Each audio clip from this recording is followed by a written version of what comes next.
আসসালামু আলাইকুম প্রিয় বন্ধুরা। তো যেখান থেকে শেষ করেছিলাম মতিনের গল্পটি সেখান থেকেই শুরু করব। তো খালা খুবই মানে দয়া করতো মানুষের প্রতি। তো এই কথা বলে খালা বুদ্ধি দিল যে মেয়েটাকে দেশে পাঠায় দে, টাকা পয়সা যা যা লাগে সব কিছু দিয়ে দে। আর সাথে হ্যাঁ, আগে যেহেতু ওদের গ্রামের মেয়ে ছিল, আগে বল ওদের বাড়ি থেকে লোক আসুক এখানে, তারপরে যেভাবে বলার এখান থেকে আমি সহ কথা বললা তারপরে মেয়েকে বুঝাই দেব নে। পরে ওদের বাড়ি থেকে লোক আসলো, সব ঘটনা খুইলা বলল। বলার পরে বলল এখানে যদি পুলিশের দোষ থাকে তো সমানভাবে দায়ী হচ্ছে আপনাদের মেয়ে। এখন বলেন আমি কি করব? আমার সংসার ভাঙবে মেয়েটা, নাকি আপনারা নিয়ে যাবেন? ও যাই করছে আমি ওকে মারধর বা বকাঝকা কিছুই করি নাই, যেহেতু আমার ঘরের মানুষই খারাপ ছিল। কিন্তু আমি ওকে আর রাখতে চাচ্ছি না। আর যদি আপনারা কোনোভাবে পদক্ষেপ নেন তো সেক্ষেত্রে আমিও বসে থাকবো না, আমিও পদক্ষেপ নেব। এ কথা বলার পর বেশ কিছু টাকা, প্রায় 1,300,000 টাকা দেওয়া হয় মেয়েটাকে ওর বিয়ে দেওয়ার জন্য। তো 1 সপ্তাহের মধ্যে বাড়িতে নিয়ে মেয়েটাকে বিয়ে দিয়ে ওর মানে শহরে আসার সমস্ত রাস্তা বা পুলিশের কাছে সাথে যাতে যোগাযোগ না করতে পারে সে রাস্তাটা বন্ধ করে দেওয়া হয়। আচ্ছা, গেল এটা।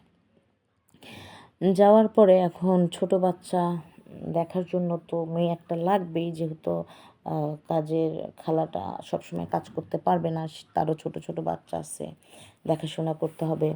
সব কিছু মিলিয়ে ওনাদের গ্রাম থেকে আরেকটা মেয়েকে আনা হলো। মেয়েটার নাম ছিল কাজল। মেয়েটা একটু বুদ্ধি প্রতিবন্ধী ছিল, তবে খুব ভালো ছিল। বয়স তেমন একটা ছিল না, 12-13 বছর হবে। আর হচ্ছে একটু মেন্টাল প্রতিবন্ধী, তবে টুকিটাকি বাচ্চা দেখাশোনা এগুলো করতে পারতো, মানে চুপচাপ থাকতো মেয়েটা। আর একটু উল্টে উল্টে কথা বলতো, এমনিতে সব জ্ঞান বুদ্ধিই ছিল। এই ধরনের মানুষকে আমরা সম্ভবত মেন্টাল প্রতিবন্ধী বলেই থাকি। তো যাকে ওই মেয়েটা আসলো বাড়িতে, আসার পর ওই রকম 15-20 দিন, এবার অতদিনও লাগেনি, 15-20 দিন পর ওই মেয়েটা হচ্ছে মানে পুলিশ ওকে যে কত দিন ব্যবহার করেছে মানে এটা বলার বাহিরে। তারপরে জিনিসটা এটাও ধরা খাইলো সেই খালার কাছে। তো খালা এই বিষয়টা নিয়ে সাথে ম্যাডামের সাথে কথা বলল যে দেখ আমি আজকে আসছি, আইসা দেখি, যেহেতু বাসাটা নিচতলায় ছিল, আইসা দেখি জ্বালানাটা পর্দা সরানো। তো আমি জ্বালানা একটু ফুসকি দিলাম, কেসি গেটের তালা চাবিটা নিব। তো জ্বালানায় ফুসকি মারতে যা দেখছি তা তো মানে দেখাটা আমার ঠিক হয়নি। আর যেটাই দেখি খালি তো স্বামীরই দেখি, এভাবে বলছে। বলার পরে বলছে যে আপা তুমি আজকে আবার কী দেখছো? হালিমা আপা বললো দেখ সাথী বোনরে, আমি তো তোর খারাপ কখনোই চাইনি, কেউ না জানুক, আমার সৃষ্টিকর্তা জানে। তোর স্বামীটা না একদম গ্রেটের হারামি, আর খুবই খুবই চরিত্রহীন। ওই কাজল যে মেয়েটারে তুই কাজে রাখছিস, ওই মেয়েটার সাথেও না এগুলা করতেছে তোর স্বামীটা। তারপরে বলে কি বলেন আপনি এটা? বলছে দেখ তুই বিশ্বাস করলে কর, না করলে না কর, আমার তাতে কিছু যায় আসে না। বলছে না না আপনার কথা তো বিশ্বাস করি, যে মানুষ এত কিরা কসম খাইটা আবারও এই ধরনের কাজ, কি বলবো। তো বলছে আপনি কি দেখছেন? তো বলতেছে কি আর দেখবো, ওই সেই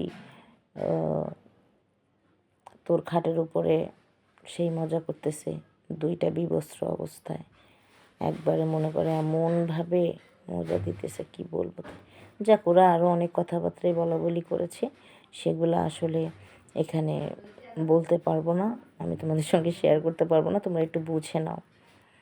হ্যাঁ, মানে মুখ থেকে শুরু করে হাত থেকে শুরু করে কোনো কিছুই বাদ যায়নি, এগুলো ওরা বলা বলি করেছিল। যাই হোক, ওটা দেখার পর এখন তার স্ত্রী তো কান্নাকাটি, কী করলাম এখন, মা ভাই বোনকে জানাবে সেটাও তো আর পাচ্ছে না সাথী জানাতে, কারণ অলরেডি সাথী এর আগে সংসার ভেঙে ওদের সাথে সম্পর্ক ওখানেই শেষ হয়ে গেছে। সে যাই হোক, হওয়ার পরে অফিস করতেছে, অফিস থেকে আসতেছে, এভাবে বেশ কিছুদিন চলার পরে মেয়েটা কেউ কিছু বলে না, পুলিশটা কেউ কিছু বলে না।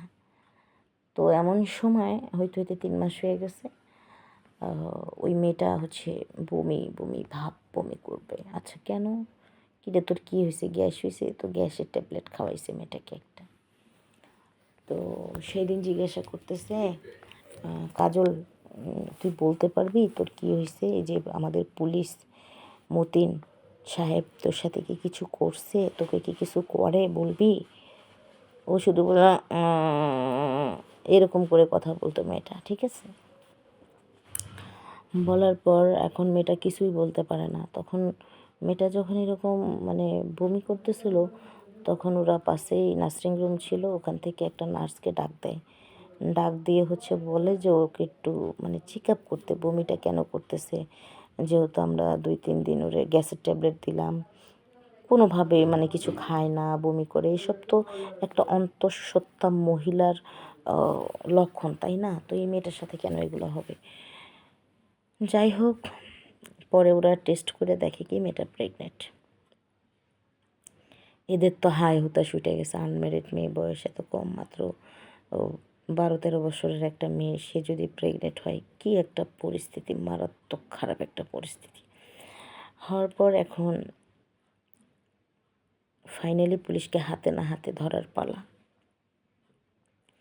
ঠিক সেই দিনও অফিসের উদ্দেশ্যে বের হয়ে সে একই কাজ করে। সে সেই দিন তার ছেলের রুমে ছিল, তাদের খাটের নিচে আর ছিল না, ছেলের রুমে আলমারি চিপাই ছিল অফিসে যাওয়ার কথা বলে। আর সেদিন তার কাজের মহিলাটাও একইভাবে প্ল্যান করে, তারা বাসায় ভিতরেই ছিল, ফোন টোন সব অফ করে, ওরা কেউ টের পায়নি। না পাওয়ার ফলে ওই মেয়েটাকে সবাই যে টাইমে বাড়ি থেকে বের হয়ে যায়, ওই টাইমে একটা ফোন আসে, ফোনটা রিসিভ করে হচ্ছে ওই মেয়ে কাজল। কাজল রিসিভ করার পর অপর সাইড থেকে আওয়াজ আসতেছে, সবাই কি চলে গেছে, তোর এই ম্যাডাম কি গেছে? বলছে হ্যাঁ হ্যাঁ হ্যাঁ হ্যাঁ, এই কথা বলছে, তো ফোন কাট করে দিছে। দিয়ে সাথে সাথে দরজা নক করতেছে, নক করে হ্যাঁ ঢুকে একদম দরজা থেকে মানে শার্ট প্যান্ট খোলা শুরু করছে, খুলতে খুলতে ভিতরে ঢুকে গেল। ঢুকে যাইয়েই মনে করো যে মেরে নিয়ে শুরু করছে। ও যে সেই মজা মজা দেওয়া, মানে দেখলে মাথা নষ্ট হয়ে যাবে, এই ধরনের কাজকাম করতেছে ওরা, যে কারো মাথা নষ্ট হবে। করতেছে করতেছে করতেছে, এরা তো দুই সাইডে দুইটা লাঠি নিয়ে দাঁড়াইয়া রইছে। তারপর মনে করো একটা সময় ওই অবস্থায় আইসা, বিবস্ত্র অবস্থায় একজন আর একজনের উপরে যখন একবারে সম্মিলিত হয়েছে, তখন আইসা দুইজনে ধরছে, লাঠি দিয়ে উপর থেকে পাছার মধ্যে দেয় বাড়ি। দেওয়ার পর উঠে দাঁড়াইছে, হ্যাঁ তোমরা, হ্যাঁ কাজের বুয়া তুমি এখানে, হালিমা বাবা আপনি এই জায়গায়, বলছে আপনার কি একটু শরম লজ্জাও নাই? আপনি যারে পান তারে কইরা কইরা পেট বানাই দেন, আপনার এগুলো কোন অভ্যাস? পরে আপনি জানেন এই মাইয়াটার কিছু হইলে এখন যদি কেস মামলায় আপনার চাকরি চলে যাবে, তারপরে আপনার যে রেপুটেশন আছে সব কিছু ধ্বংস হয়ে যাবে। পরে এই যে হালিমা খালার পায়ে ধইরা, হালিমা খালাদের গ্রাম থেকে ডাক্তার আনাইয়া পার্সোনালি মেয়েটাকে অ্যাবর্শন করাইছে, অ্যাবর্শন করাইয়া বেশ কিছুদিন সুস্থতার জন্য রাইখা ওকে নিজেরাই বিয়ে দেওয়ার জন্য পাত্র ঠিক কইরা, পাত্রকে অনেক পরিমাণে টাকা দেওয়া হয়েছে। মেয়েটা তো খুব সুন্দরী ছিল, যদিও সে একটু মেন্টালি প্রবলেম, তো টাকা পয়সা দিয়ে এরাই বিয়ে দিয়ে দিল ওদেরকে, গার্ডিয়ানদেরকে ডাকাইয়া। যাক, এই ঘটনা এখানেই শেষ হয়ে গেল। শেষ হয়ে যাওয়ার পর এখন সাথী পুনরায় আবার প্রেগনেন্ট, তার বাচ্চা হবে।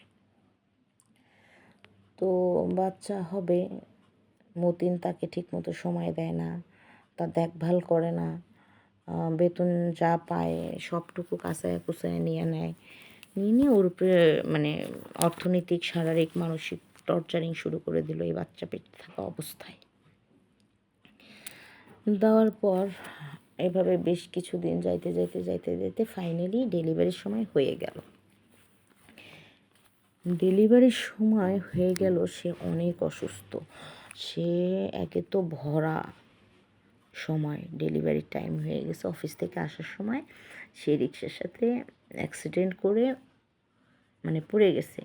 তো এরকম একটা মহিলা যদি রিক্সা থেকে পড়ে যায় বা অ্যাক্সিডেন্ট করে, তার অবস্থাটা কোন পর্যায়ে যেতে পারে, ইমার্জেন্সি অপারেশন করতে হবে। অথচ দেখো এরকম একটা মানুষ হাসপাতালে, রাস্তার মানুষ ধরে নিয়ে গেছে, তার স্বামী না পাত্তা, কোনো খোঁজ খবর নেই, ফোন বন্ধ। আমি বাকি অংশ তোমাদেরকে এর পরের পার্টে বলছি।